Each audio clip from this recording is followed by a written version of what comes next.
Ciao a tutti, è il 30 di giugno 2017 al finis al concorso ALP e benvenuti a partecipare a tre sezioni. La prima è in sui studi linguistici, la seconda è in sui traduzioni, particolarmente interessante quei del Shakespeare e del Cervantes, e la terza sessione è la realizzazione di un video turistico, che vuol dire della descrizione di un palazzo, di una chiesa, di una casina, di un paesaggio, di un fiume, una montagna, un parco, quel che vuoi vi alter.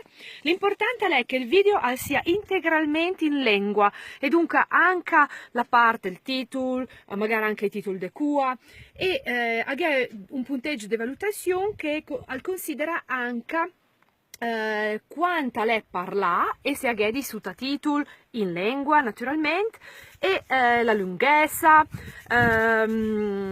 insomma e la bellezza del video naturalmente. Attenzione a rispettare tutti i parametri che prevede il concorso. Ciao!